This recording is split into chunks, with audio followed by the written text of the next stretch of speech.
Pulse 95. Between local lines, notes from the Emirate. Yes, we continue the celebration of the 39th edition of the Sharjah International Book Fair that has taken place as we speak. It's going to open in maybe 2 hours, 3 hours, something like that. 10 a.m. 10 a.m. it kicks off. 10 a.m. it kicks off. So get ready for that. If you haven't registered yourself, go to sibf.com and register yourself. And afterwards, you can also register yourself at sharjahreads.ae for the discussions and workshops of so many exciting discussions with 60 renowned authors, intellectuals, poets, politicians, artists from 19 countries that are taking part in the Sharjah International Book Fair this year. And we know that the Sharjah International Book Fair is themed this year under the world reads from Sharjah. I'm sure you all saw the banners everywhere, the billboards everywhere, the world reads from Sharjah. I'm sure you also saw all the letters distributed out on the streets of Sharjah as well, in celebration of literature, language, reading, books, all things literature, really. So we know that also Expo Center Sharjah will showcase more than 1 million books by more than 1,000 publishers from 73 nations at the fair. And if you're concerned about health issues or safety issues in physically attending the book fair, well, don't be, because we are all reassured by His Excellency SBA Chairman Ahmed bin Rakab Al-Amiri. He's saying SBA has taken all preventive measures that meet the highest safety standards in collaboration with relevant entities across the Emirates, and the fair's halls and publisher stalls will be sanitized and disinfected daily, so nothing to worry about there. But since we're talking about the Sharjah International Book Fair, a new humanitarian gesture that we're used to seeing, as always, from His Highness the Ruler of Sharjah, Sheikh Dr. Sultan bin Muhammad Al-Qasimi, member of the Supreme Council and the Ruler of Sharjah, has issued a directive to fully exempt every Lebanese publisher exhibiting at the ongoing Sharjah International Book Fair from paying stand rental fees. Yeah, and they amount to about 640,000 dirhams. Book publishers industry to decline by $92.8 billion. That's one industry report estimating.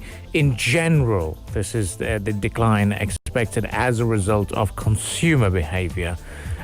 Looking at the situation, because we've seen how terrible the explosion in Beirut was. Right. It affected a lot of people in the country. It affected a lot of major industries, and not only because of loss of homes or infrastructure, but generally in terms of people's own consumer spending behavior as well, and to what extent the country was in shock. And as a result of that as well, we've seen coronavirus pandemic increasing there as more people were housed in different areas. Publishing companies were also hit by the explosion, and it is devastating in terms of what has happened in the Lebanese capital, because there's a number of publishers and publishing companies from Lebanon used to come over and participate in the Sharjah International Book Fair. Now, what we've done is cemented our idea of the world reads from Sharjah. We're not here to make money at the Sharjah International Book Fair. We're here to support the industry. The announcement for 640,000 dirhams exemption of fees, of rental fees for Lebanese publishers, is after 10 million dirhams worth of book purchases were ordered by His Highness Dr. Sheikh Sultan bin Muhammad Al-Qasimi, member of the Supreme Council and Ruler of Sharjah, all to support the publishing industry and the different authors as well who are taking part at the Sharjah International Book Fair. Absolutely. And we're used to seeing all those humanitarian gestures and kindness of His Highness and the government of Sharjah. And I'm sure we're going to continue seeing those continuously, obviously.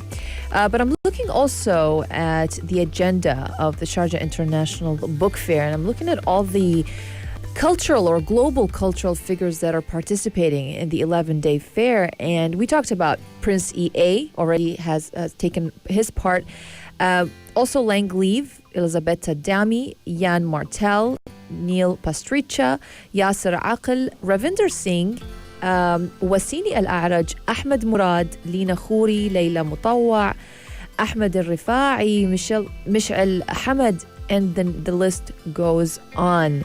And it's just incredible how SBA is collaborating with the Ministry of Education to host all those virtual meetings between, for example, also students and their favorite authors as well, and cultural figures, because we know that students this year, they cannot really take part in it physically. So they're actually, you can actually do that online and virtually. Yeah, and it's going to be a great fair, and we're looking forward to that. If you are taking part in it, or if you've planned your trip, let us know on the text lines 4215. You can catch most of our presenters down at the Sharjah International Book Fair as well. Pulse 95 Radio is broadcasting live. And stay with us. This is the Morning Majlis, and of course the show must go on for both the book fair and the Morning Majlis. We'll take a bit of a break, and when we do come back, we'll talk a little bit more about a key drive and a key initiative undertaken by Etihad Airways to ensure a leaner operation and a leaner management for the airline. Stay tuned to Pulse 95. Join the conversation with the Morning Majlis, Pulse 95. Yes, you may join this conversation and all our conversations by texting us at 4215 and get involved. We would love to hear what you got to say about all the developments that have been happening here in the globe, especially what's been happening over in the United States, because that's the talk of the town. The new president, Joseph R. Biden, or Joe Biden, the Democratic president, he's elected the 46th president of the United States, and that is a talk of the town. And his vice president, or the vice president of the United States, Kamala Harris, is the first woman elected vice president. So that's another victory in this election win. As for President Donald Trump, he vows to file legal challenges. He's not happy about the outcome of the elections, obviously. But going back to congratulating the new U.S. president, the 46th U.S. president, UAE rulers congratulated Biden and Harris on their big win. The UAE also looks forward to strengthening its relations with the United States as the country's rulers, led by His Highness President Sheikh Khalifa, offered their congratulations to Joe Biden and Kamala Harris for their U.S. elections win. They said, we have a statement coming from the Vice President, His Highness Sheikh Mohammed bin Rashid, saying that congratulations to the President-elect of the United States and Vice President-elect. We look forward to strengthening our 5-decade enduring and strategic relations with the United States. What are you looking at? I'm looking at Donald Trump's tweets. Very interesting remarks. He's been saying, What's he been saying? Since when does the lamestream media call who our next president will be? We have all learned a lot in the last 2 weeks. And he said that in states like cities like Philadelphia, for example, as well, it's impossible to imagine that Biden outran Obama in some of these states. And he said how these ballots are authenticated, because there's a problem in the system about authentication that would seriously affect the entire election. And what concerns me is that we had over 100 million mail-in ballots in cities like Philadelphia. And we should look at the votes. We're just beginning the tabulation stage, and it's been confirmed that Donald Trump's team is set to file lawsuits over balloting at the moment. We will discuss the mail-in ballot hoax. That's true. President Donald Trump, he signaled his intention to continue fighting the results of an election that he lost.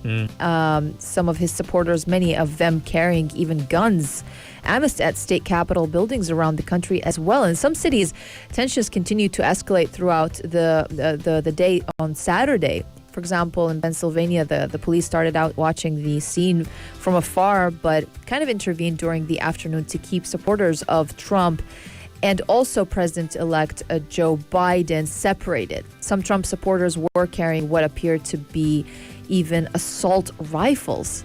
So it's not over, just like he said. He said it's far from over. Remember that when he said that? Yeah, Yeah. that's true. So I feel like, there's much to come from Trump. There is going to be. He's not a person who's going to back down that No, he's easily. not. I don't Even think so. his brother, his son, and his son-in-law actually spoke to Melania and him and said, "Look, let's just concede and let it slide." But no, Donald Trump is a very different character. Yep. Very, very different. If you want to get to know a little bit more about Donald Trump, I urge you to watch the documentary. It's called "Making the American Dream" or something. It's On Netflix? On Netflix. Yeah. It's on Donald Trump's rise to power. So you get to know the person. You get to understand the mentality. I've met Donald Trump in person before, but that was when he came here to launch his golf course. It looked like he was putting on an act. He looked like an actor. He spoke like an actor. He addressed the crowd like an actor. And it seemed that he is genuinely a different person as opposed to what he's on camera. But now that we see, given his tweets and given his reaction, he's a different ballgame now. Yeah. Definitely changed. When you said an actor, I remembered his cameo in Home Alone. Home Alone. Home Alone, yeah. Right? Was it Home Alone New York? Yeah, Home Lost Alone in New 2. York? Yeah, he was in Trump Hotel. He When was in the Trump Hotel, Kevin McAllister asks Donald Trump, saying, "Where's the lift to the lobby?" Yeah. And he knows exactly where it is. But in response to this, look, we understand there is a very divided America at the moment. Yeah. Joe Biden has been tweeting, has been busy tweeting. He did it yesterday, in fact. He said, "But we may be opponents, but we're not enemies. We're Americans. We have to remember the purpose of our politics isn't totally unrelenting warfare. I know tensions can be high after a tough election we just had. But we need to remain The calm, accent. patient, and let the process work out as we count all the votes." That's what he's trying to say, Joe Biden. We are going Your to be the American first. accent is not working. Okay, it's not working. Don't do it. I tried to do that. We're going to be the first Democrats to win Arizona in 24 years. Is that okay? No. Just stay No. away from it. Stay away from it. Okay. You're sabotaging the language. Sabotage. If they spoke the language properly, it could sound a little bit like me. You never know. Oh, you're dissing it now. I think it's time to go for a break. We should go for a break. Let's fight in the break, and then we'll come back, friends. But yeah, everyone's happy. Joe Biden's won the elections, and we'll come back right here on the Morning Majlis. Join the conversation with the Morning Majlis, Pulse 95. Where are we going to be traveling? If we were to travel in the 5-day weekend that's coming up.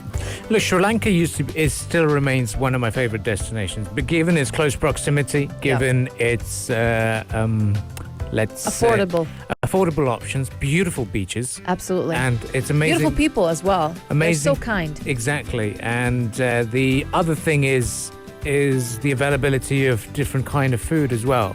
Yeah. If you're into seafood, Sri Lanka an ideal spot. If you're looking at more of an Indianized, spicy options for food as well, Sri Lanka is very, very it's part of the Indian subcontinent, so it is going to be very similar in terms of the food they offer as well, and easy to get to, easy to access. So, for a quick getaway, that would be my place. But sadly, the borders are still, I believe, not open for Sri Lankan travel because COVID-19 cases are on the rise there. But there are some other destinations. Now, I'm looking at the round trips from the UAE to those destinations. Like, for example, the UAE to Seychelles, it will cost approximately 2,440 dirhams for a round trip.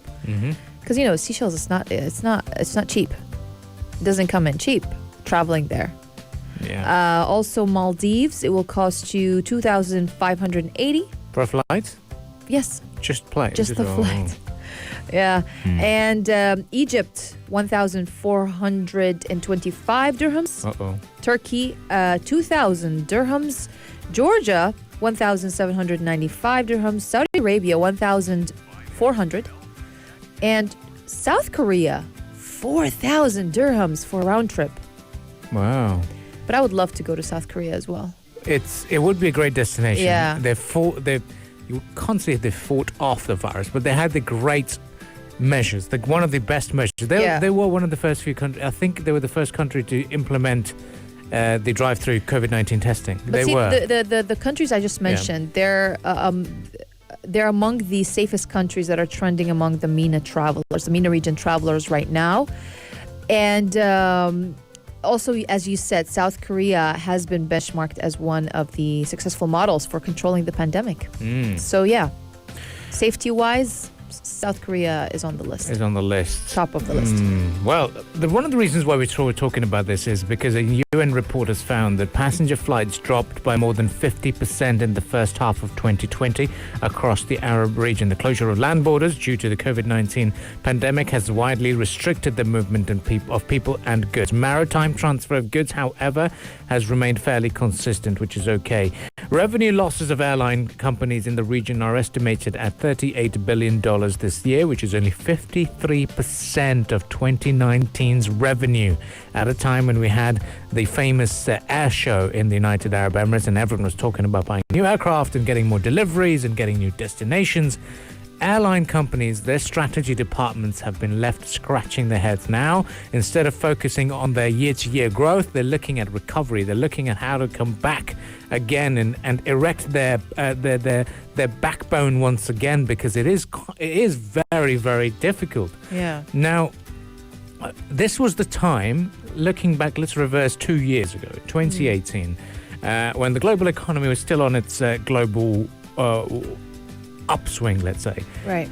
Bang in the middle of November or October, whenever we had these half-term breaks for schools, whenever we had these long holidays, festive holidays, ticket prices would skyrocket because people are planning the last-minute staycation. You're getting emails from this vacation factory kind of you have to book ahead. and- You had to book maybe like 2 months ahead or something to get a better rate. A better deal. Yeah. And you had destinations thrown at you on your mailbox, spam, Facebook as well, booking.com, for example, coming up with amazing deals, buyback deals, or last minute offers. Now you've got to think not once, not twice, 5 times before you can think about traveling. So many procedures that go along with the traveling process. Exactly. And it's not only just wherever you're traveling to is going to has a restriction. Yeah. It's your own company as well. Yes. A lot of corporates do not take it lightly. The HR departments have been very tight about it. True. One would assume, it's just my company. It's not. It's across the board. It's a number of companies have their own safety protocols in place. If you've got someone who's just recently traveled, they even tell you to quarantine with them. Yeah. It's not about the Emirates that you're living in. No, it's not. It's across about the company itself and the HR department. Yeah, exactly. And then you're left thinking, okay, so what should I do? Do staycation. It's great having staycation. It supports our local economy. It supports our hotels, our jobs. And there's a lot. What I really appreciated as well is when you speak to the staff, whenever you do staycations, there's going to be long weekends, they're going to be overburdened. Have a conversation with some people, the bellboys, the people who are going to be getting you the pool towels. You'll find different stories. They'll be working. They've worked in major international hotel chains in the country, and now they've had to move due to the hospitality industry also being affected by COVID-19. Yeah. They've had to take different jobs in different Emirates, different remote areas of the country, and just have a conversation with them, because they felt it really, really hard as well. And whilst you're relaxing, have a nice chat with them and make their day as well. Yeah.